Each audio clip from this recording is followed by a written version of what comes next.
Unit 1, Micro-credentials between confusion and understanding. Definitions, terminology, challenges and tensions. Micro-credentials are about a rapidly growing field in education and learning in the digital era, but nonetheless a puzzling and confusing term.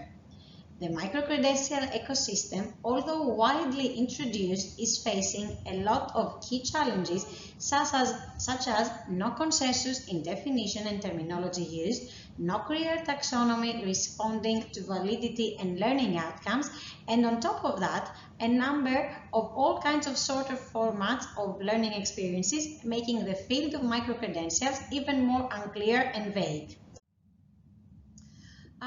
Working definitions and approaches on what micro-credentials are range from an umbrella term that encompasses various forms of credential, including nano-degrees, micro-master's credentials, certificates, badges, licenses, and endorsements, as it was mentioned by UNESCO in 2018.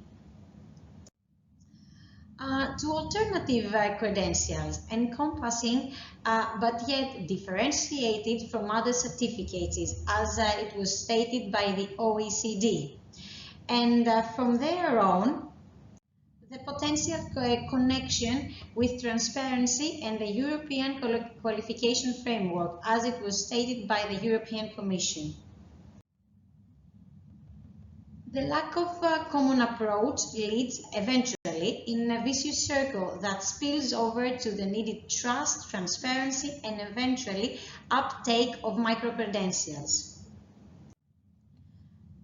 It has also specific repercussions to the potential learners as users, the education community across all areas, the labor market, and the companies.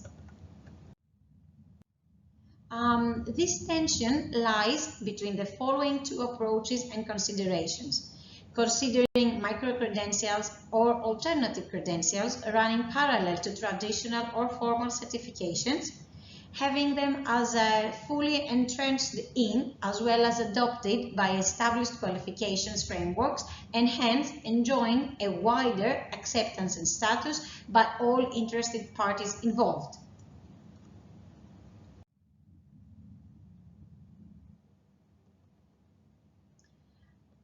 A typology of credentials could, however, mitigate this tension, thinking of credentials as bundled versus unbundled, meaning that they can either function as standalone learning credentials or stacked upon each other, leading to some kind of common knowledge of or skills development end. Second, credit-bearing and non-credit bearing, meaning that they are either formally accredited or non-accredited by a formal institution in education.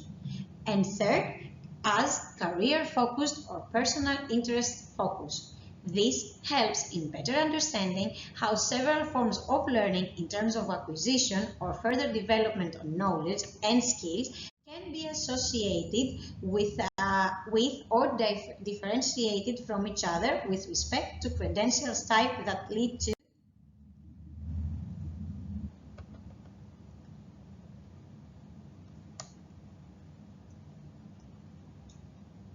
In this semantic approach, as developed by the University of Dublin, we can, for example, see that the university degree is a credential that is rather bundled following a standard curriculum, formally accredited and career-focused.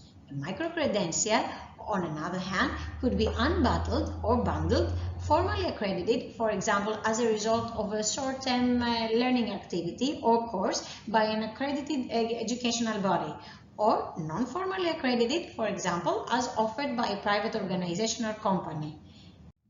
Lastly, a micro-credential could equally serve the purpose of learning goals of a learner that are more interest-driven than career-driven, or another way around. Thank you for your attention. You can follow DiscoVet project in the following address: www.discovet.eu.